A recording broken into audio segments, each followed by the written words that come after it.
Como vão contar sua história quando você não estiver mais aqui? Pelo que você será lembrado? Todo mundo tem o desejo de ter uma vida memorável. Não queremos desperdiçar nossos dias. Queremos tomar decisões corretas, queremos ter grandes conquistas, queremos que o afeto seja o nosso registro. Agora, a única maneira de alguém ficar definitivamente na história é fazendo parte de uma história maior.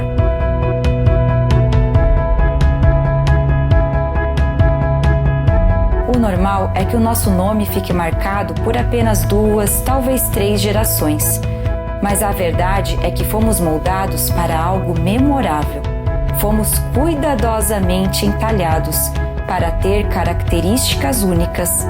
Cada detalhe esculpido em mim e em você tem um propósito que vai além dos nossos anos. E não há dúvida de que a obra que o artista fez em nós é justamente para fazer história. Só precisamos ter a certeza de estar na história certa.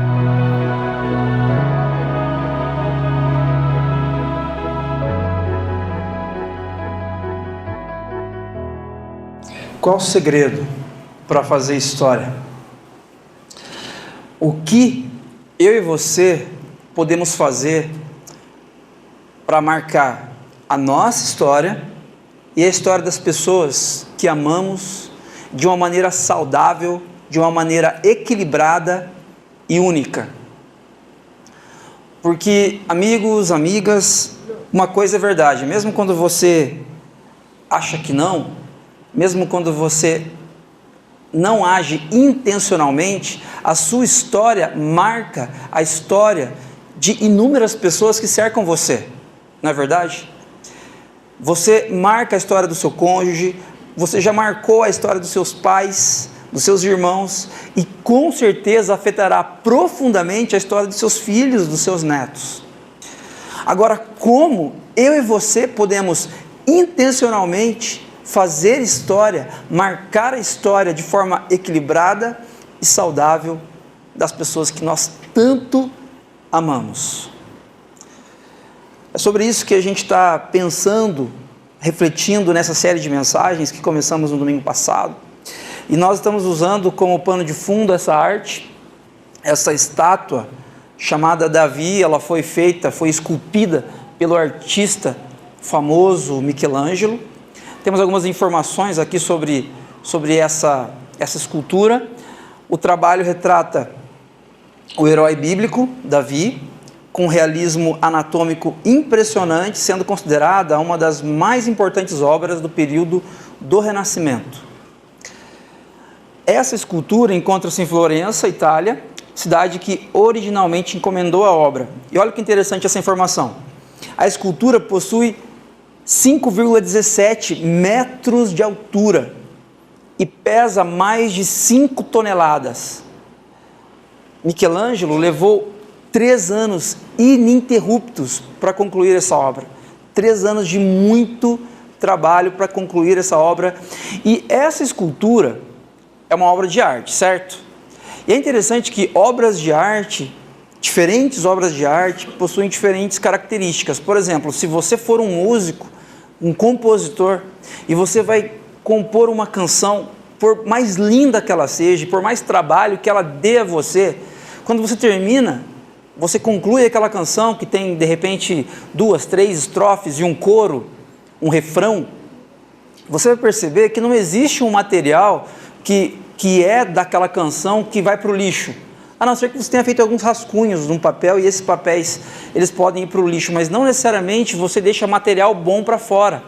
Numa escultura como essa, você tem um grande material de mármore, e muito bom mármore é deixado de lado para que, de fato, a conclusão seja essa aqui, que a gente pode ver, que a gente pode apreciar hoje.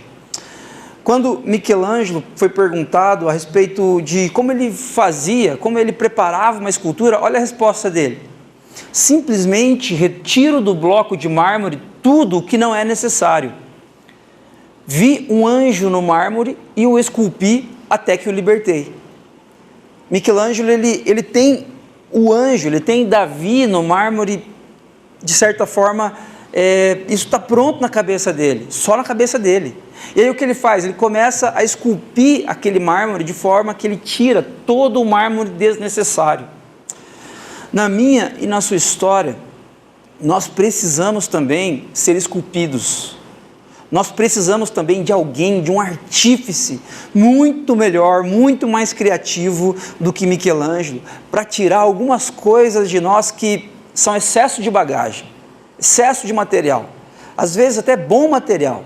No caso aqui de Michelangelo, bom mármore foi deixado de lado. Na minha e na sua história, nós precisamos também, em alguns momentos, deixar bom mármore de lado, para que nós sejamos quem o Criador nos fez para ser. Quem o Criador fez você para ser, quem o Criador tinha em mente, é esse o objetivo meu e seu para a nossa história. E quando nós formos, de fato, quem o Criador nos fez para ser, então faremos história, porque faremos parte de uma história maior para a qual fomos criados. Essa missão, gente, não é minha e não é sua. Para que você seja quem você foi criado para ser, isso não depende de você. Para que Davi fosse esculpido aqui, isso não dependia dessa escultura inanimada, sem vida. Para que isso aqui viesse a existir, um artífice talentoso entrou em ação. Para que a melhor versão de você venha a existir, guarde isso, isso não depende de você.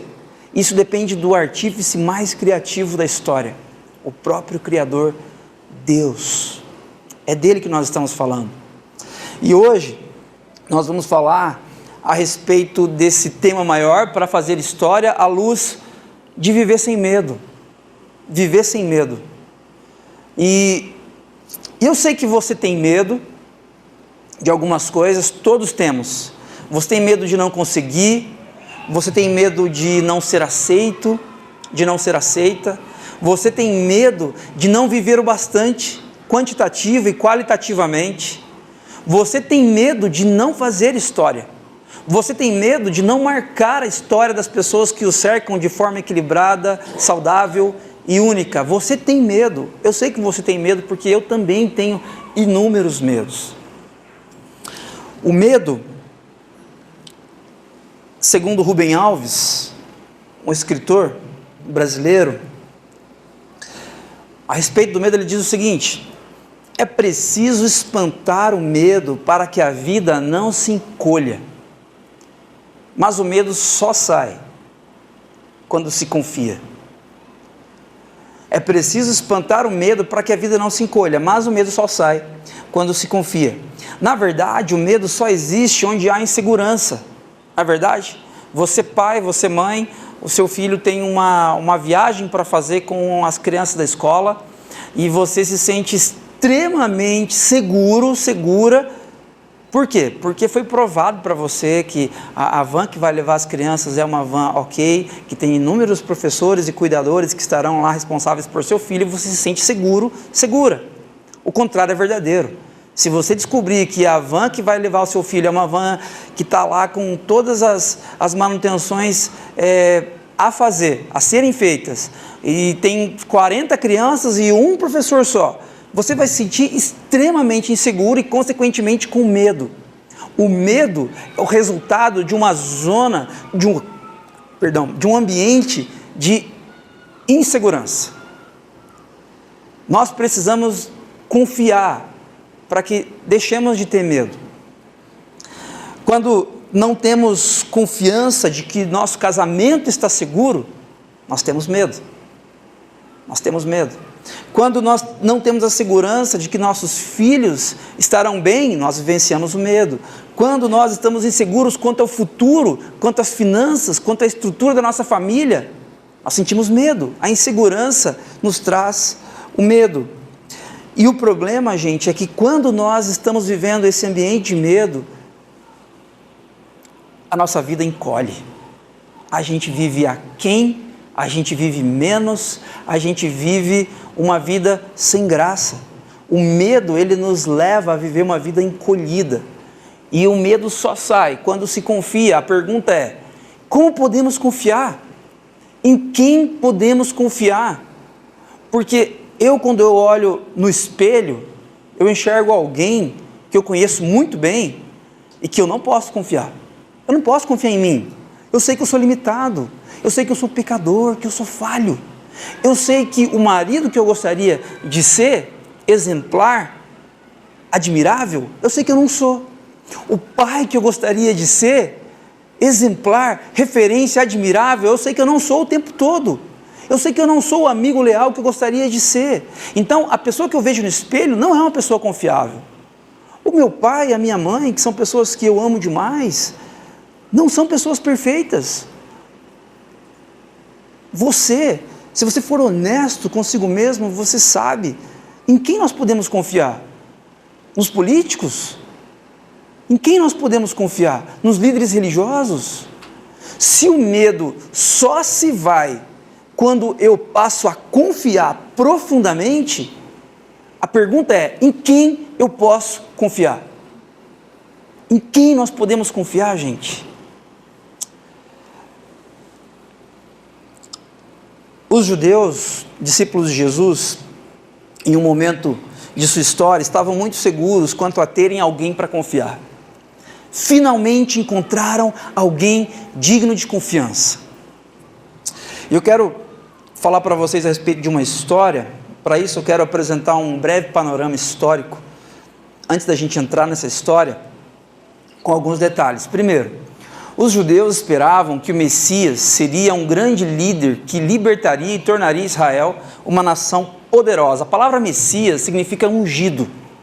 E a ideia é que no Antigo Testamento havia uma promessa: um dia o Messias virá, o ungido virá. E esse ungido nos libertará o povo de Israel da opressão dos povos mais fortes. Então eles esperavam com muito desejo, com muita intensidade, eles esperavam com fervor a vinda. Enfim, o Messias virá, um dia ele virá, e quando ele vier as coisas serão diferentes. Mas eles esperavam esse Messias como um grande líder, com poderio militar, um grande líder que libertaria e tornaria enfim Israel não mais uma naçãozinha fraquinha, oprimida, mas tornaria Israel uma nação forte, pomposa, poderosa. Ainda, os discípulos enxergam Jesus como sendo o grande líder libertador da nação de Israel. Não todos os judeus, mas muitos judeus que se aproximaram de Jesus, se tornaram discípulos de Jesus, entendiam o seguinte: o Messias chegou. Enfim, o Messias chegou. E é verdade, Jesus é o Messias, só que eles tinham a ideia de que Jesus seria um grande libertador político de Israel. E eles olham para Jesus e dizem: enfim, seremos um povo forte. Jesus irá para Jerusalém e destronará todos os poderes que nos oprimem, e enfim nós seremos a nação mais forte da face da terra. Os discípulos entendem a ida de Jesus para Jerusalém como sendo um movimento de tomada do poder.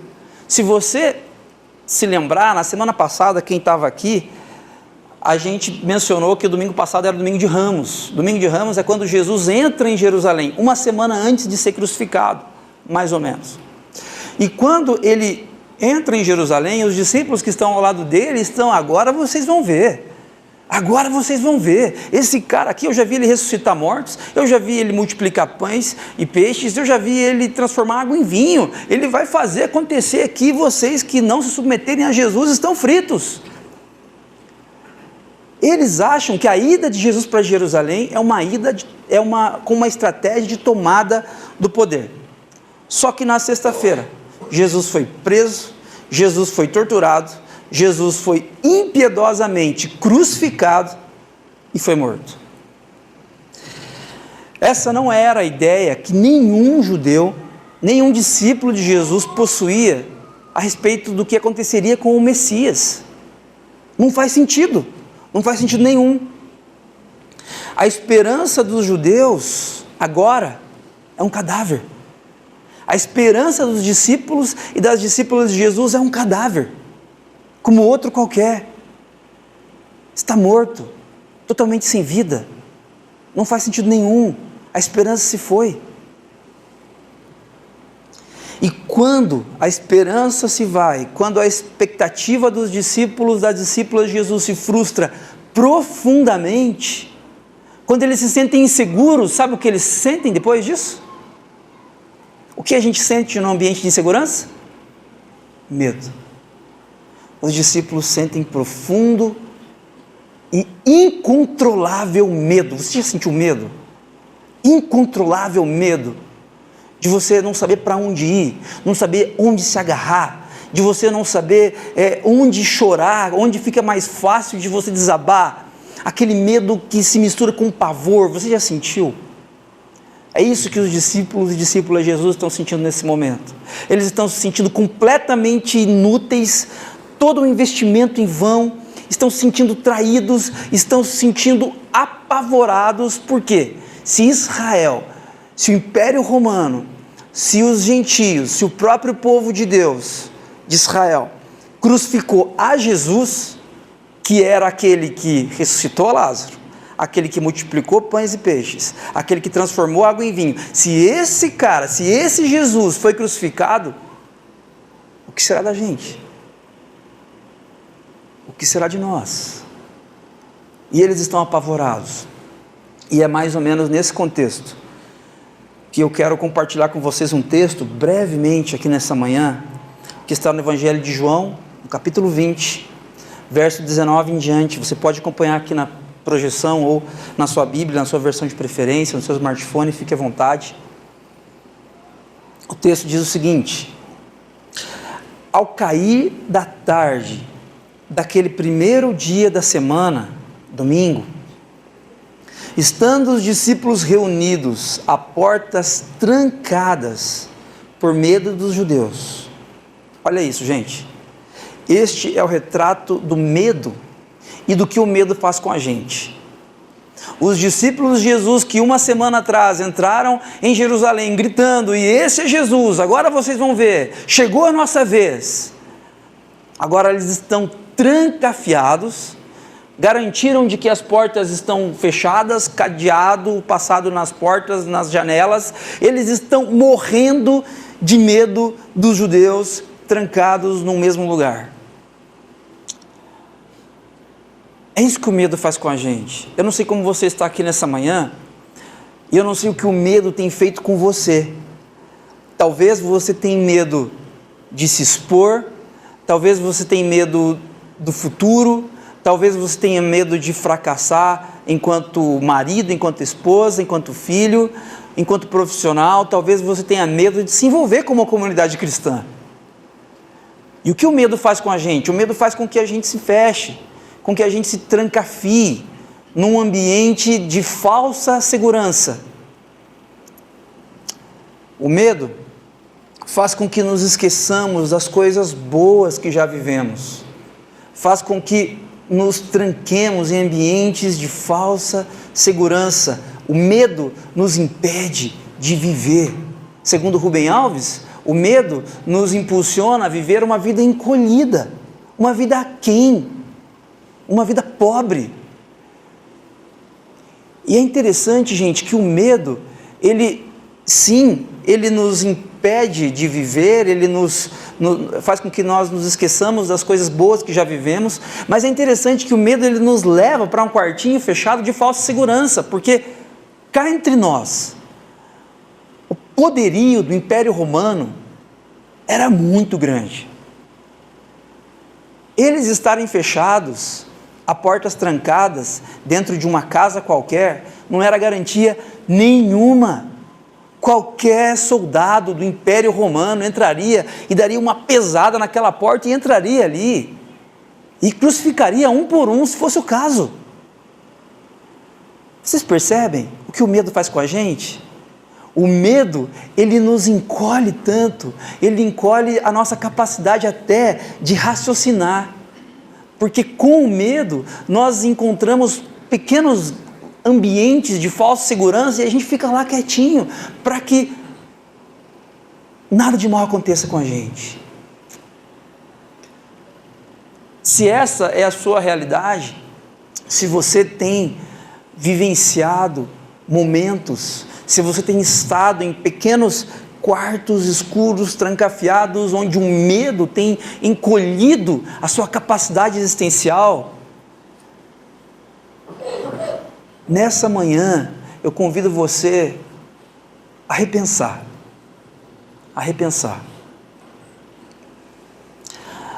A boa notícia, gente, é que o medo, ele nos leva para ambientes trancados,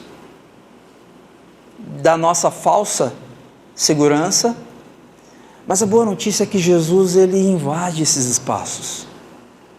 A boa notícia é que Jesus, ele invade o seu coração e a sua mente nessa manhã, para livrar você desse ambiente de medo. Ainda no verso 19, Jesus entrou, pôs-se no meio deles. Olha só, Jesus entrou, não fala que Jesus destrancou a porta, que ele bateu, não fala nada. Jesus, ele simplesmente entrou, pôs-se no meio deles e disse: paz seja com vocês. É interessante que Jesus não diz assim: seus incrédulos, seus fracos, seus frágeis, vocês não estavam comigo até agora há pouco, vocês não me viram durante 3 anos e meio mais ou menos, vocês não me viram fazendo coisas incríveis, inacreditáveis, por que vocês estão com medo aqui? Jesus não faz isso, sabe por quê? Porque Jesus entende a nossa limitação, Jesus entende os seus medos nessa manhã, Jesus entende os seus questionamentos sem resposta, Jesus conhece esse quarto escuro no qual você está, morrendo de medo de algumas questões. Jesus entende, Jesus simplesmente diz para você: paz seja com você, que era uma expressão como quem diz: fique bem, eu quero que esteja tudo bem com você, que você esteja completamente em paz. Talvez essas pessoas aqui já tinham ouvido, esses discípulos de Jesus, sobre a ressurreição de Jesus, porque se você for olhar a sua Bíblia aí para a história anterior, Jesus já tem um burburinho ali que Jesus ressuscitou, só que isso é apenas uma informação, eles ainda não tiveram uma experiência com o Jesus ressurreto. Nessa manhã de Páscoa, de ressurreição de Jesus que nós estamos vivendo, talvez você já ouviu falar que Jesus ressuscitou quantas vezes? Incontáveis vezes, a vida toda você ouviu falar nisso, só que você continua com medo, só que você continua se escondendo nos quartos escuros trancafiados da sua alma, nos porões da sua existência, você continua com medo. Então talvez você só teve acesso à informação de que Jesus ressuscitou.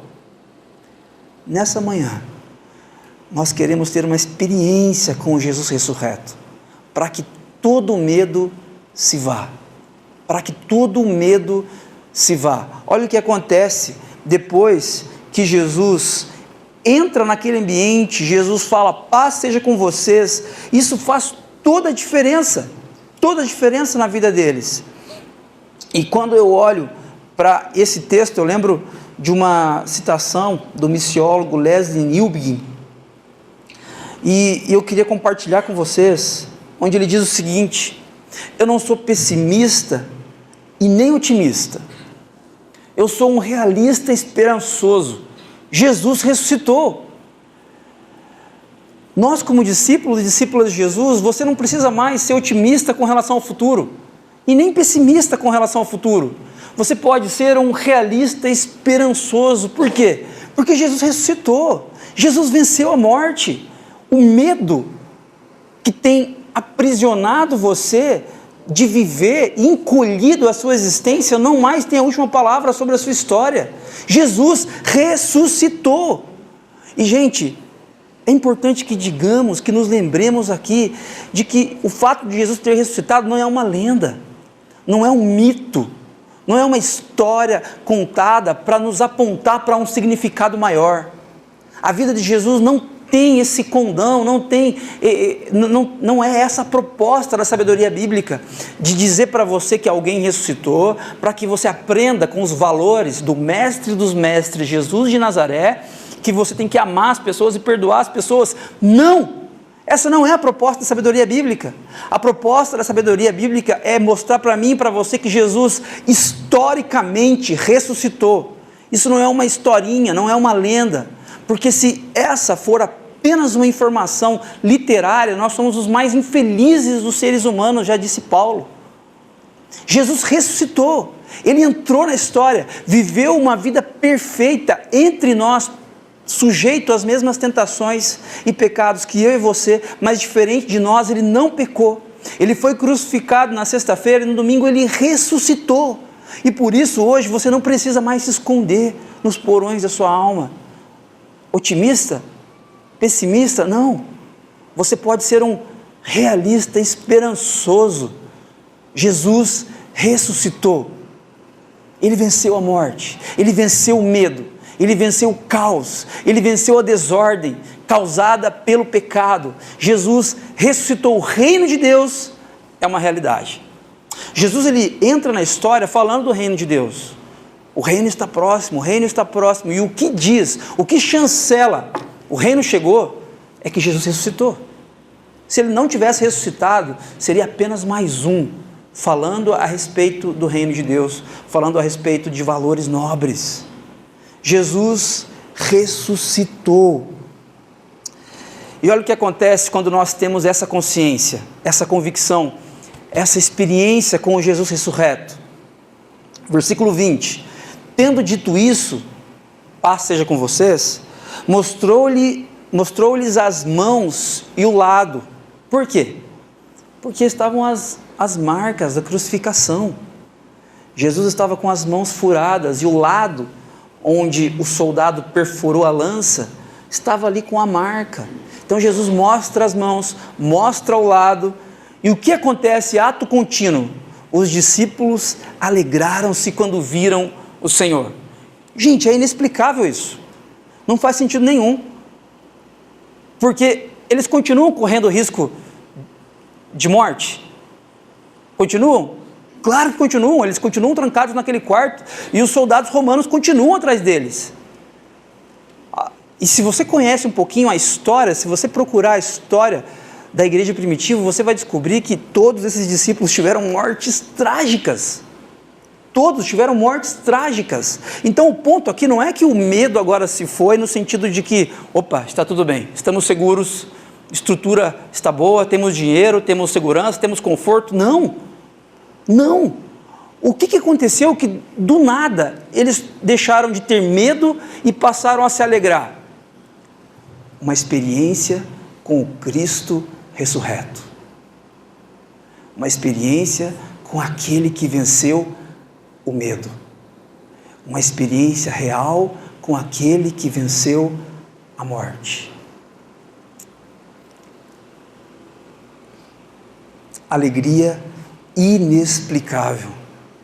Jesus trouxe paz e a sua paz trouxe alegria.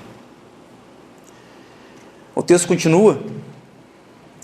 E uma segunda vez Jesus diz: paz seja com vocês. É interessante, porque ele já disse uma vez, porque ele diz de novo: paz seja com vocês. E aí ele traz uma outra informação: assim como o Pai me enviou, exatamente como o Pai me enviou, na mesma essência que o Pai me enviou, com o mesmo amor que o Pai me enviou, eu os envio. Não de uma forma religiosa, não de uma forma burocrática, não de uma forma estranha, bizarra, esquisita. Assim como o Pai me enviou em amor, em acolhimento, assim eu envio vocês. E em cada momento que Jesus transmite dessa paz aos discípulos, há uma consequência especial, duas consequências diferentes, e eu quero mostrar isso para vocês aqui. No versículo 19, Jesus diz: paz seja com vocês.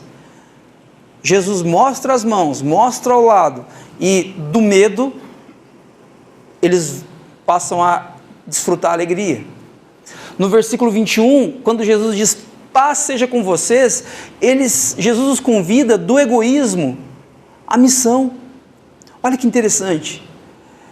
Há 5 minutos atrás, eles estavam todos com medo, falando baixinho, para que ninguém os ouvisse fora daquele quarto onde eles estavam em falsa segurança. De repente, Jesus diz, paz seja com vocês, e eles estão rindo, e eles estão felizes, e eles estão alegres, algo diferente aconteceu, e Jesus diz, paz seja com vocês de novo, e agora Jesus os impulsiona do egoísmo à missão, à partilha daquilo que eles receberam de Jesus. É isso que Jesus faz com a gente. É isso que Jesus tem que fazer com você. Eu não sei qual é o seu pano de fundo histórico a respeito do seu envolvimento com a religião, seja cristã ou seja em outro ambiente religioso. Eu não sei quais são os traumas, as boas ou ruins experiências que você já teve. Mas eu quero que você preste muita atenção nisso que eu vou te falar. Se o Jesus apresentado a você, por quem quer que seja, não transformar o seu medo em alegria e o seu egoísmo em partilha, em missão, então talvez estejamos falando de um outro Jesus e não do Jesus ressurreto. O Jesus ressurreto, aquele que venceu a morte, que foi esmagado na cruz, mas que ressuscitou 3 dias depois, nessa manhã ele transforma o nosso medo em alegria e nos impulsiona, nos conduz a compartilhar a respeito dos valores de Deus, paz, justiça e alegria no Espírito Santo de Deus. Versículo 22 e 23, e com isso, depois que Jesus falou pela segunda vez, paz seja com vocês, soprou sobre eles e disse, recebam o Espírito Santo. Se perdoarem os pecados de alguém, estarão perdoados, se não os perdoarem, não estarão perdoados. É interessante porque tanto no hebraico quanto no grego, o hebraico possui uma palavrinha, o grego possui uma outra palavrinha, mas nesses 2 idiomas existe uma palavra para espírito, essa é a mesma palavra para vento, essa é a mesma palavra para sopro. Então quando Jesus ele sopra sobre eles aqui, existe uma menção a respeito de toda a sabedoria bíblica sobre o próprio Espírito de Deus. E o que Jesus está fazendo é meio que uma antecipação do que vai acontecer lá em Atos 2, quando o Espírito Santo é derramado sobre todos os discípulos de Jesus. Jesus está antecipando aqui, e ele está soprando nos discípulos de Jesus da essência do reino de Deus. Alguém poderá dizer, talvez algum discípulo ali dissesse o seguinte, mas Jesus, se eu perdoar os pecados de alguém, eles estarão perdoados, mas espera aí, quem perdoa pecados não é apenas o Senhor? Não é Deus quem perdoa pecados? Sim, é Deus quem perdoa pecados.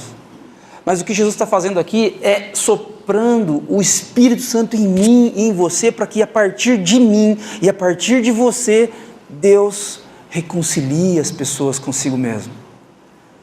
Gente, olha que lindo, olha que belo. Jesus ele não convida você para você ficar sentado ou deitado em berço esplêndido, como diz o nosso hino nacional, e vendo, simplesmente percebendo, simplesmente assistindo o que ele faz. Não, Jesus ele sopra sobre você, sobre mim, do Espírito Santo, da essência dos céus, para que eu e você, portando o Espírito Santo, sejamos agentes de reconciliação, para que os nossos amigos e os nossos familiares também saiam desse quarto onde eles estão trancafiados pelo medo. Deixem o medo e passem a desfrutar de alegria, porque tudo vai bem. Alegria porque agora estão ricos, alegria porque não vão sofrer mais? É claro que não, é claro que não. Nós vamos sofrer, nós teremos sofrimentos, teremos dores, teremos doenças, teremos enfermidades em nossa família, porque essa é a nossa humanidade. Mas a alegria aqui, segundo esse texto, não é uma circunstância, a alegria é uma pessoa. Jesus é alegria. Jesus é alegria, e quando Jesus encontra você onde quer que você esteja, Ele transforma o seu medo em alegria e tira você do egoísmo, do sofrimento ali, da autoflagelação. Ele tira você e impulsiona você para a missão. Não importa quem você é, não importa mais o seu passado, não importa o que a vida fez com você, importa que Jesus encontrou você num quarto escuro. Importa que Jesus encontrou você e vai transformar a sua história.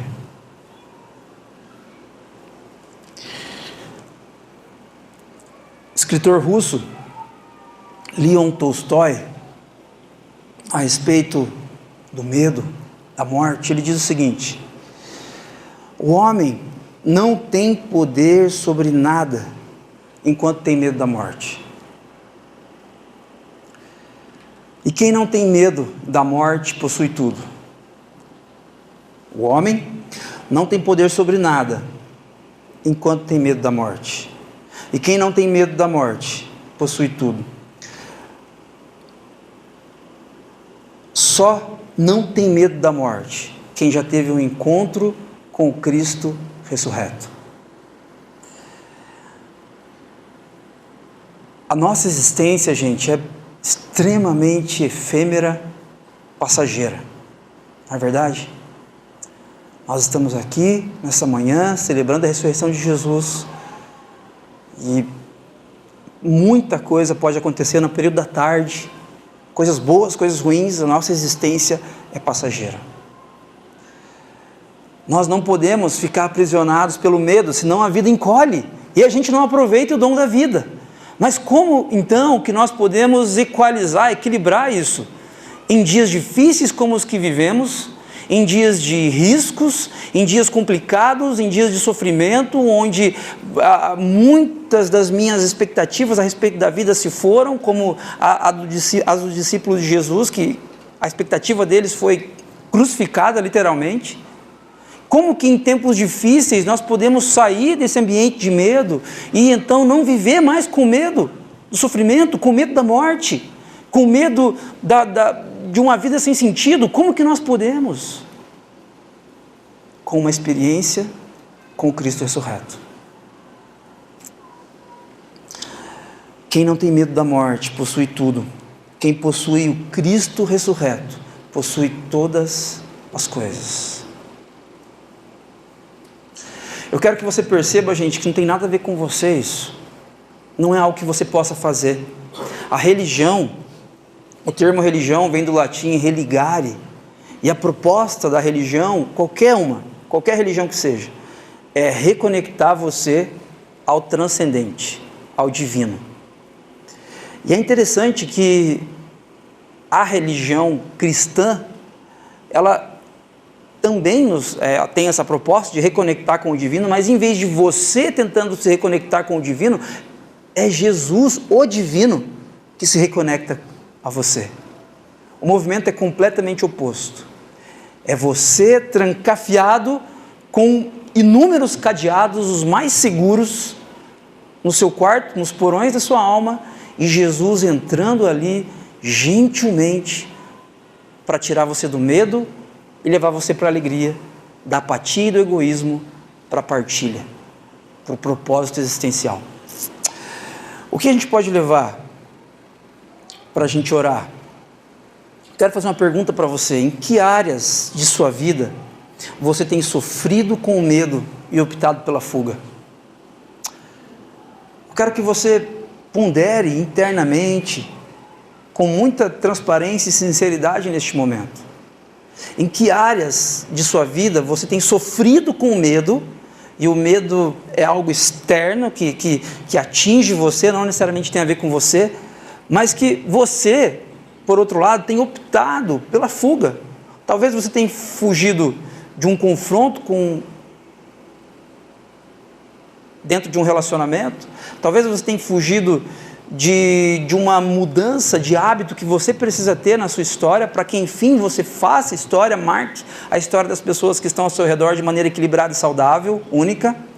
Talvez você tenha fugido de um envolvimento com uma comunidade cristã, por traumas que você passou, que você teve no passado. Jesus, o ressurreto, nesta manhã lhe dá a paz que transforma todo medo em inexplicável alegria. Eu não sei o que aconteceu com você, Os problemas continuam aí, você continua desestruturado, você continua doente, você continua tomando medicamentos controlados. E o que aconteceu com você? Você agora tem uma alegria inexplicável. Jesus, o ressurreto, me encontrou e me tirou do medo para a alegria inexplicável. É isso. E ainda, Jesus, o ressurreto, nesta manhã lhe dá a paz que o envia em missão para compartilhar o quê? Dos leves ritmos da sua graça. Como que você conseguiu se libertar daquele quarto escuro? Não sei, não faço ideia. Jesus entrou e me tirou de lá. Mas como que você conseguiu? Você estava praticamente morto, uma vida encolhida, uma vida sem graça, uma vida sem propósito. Como você saiu de lá? Não sei. Jesus entrou inexplicavelmente e me tirou de lá. E deu propósito e sentido para a minha história. Quero convidar você a fechar os seus olhos. Quero orar com você neste momento.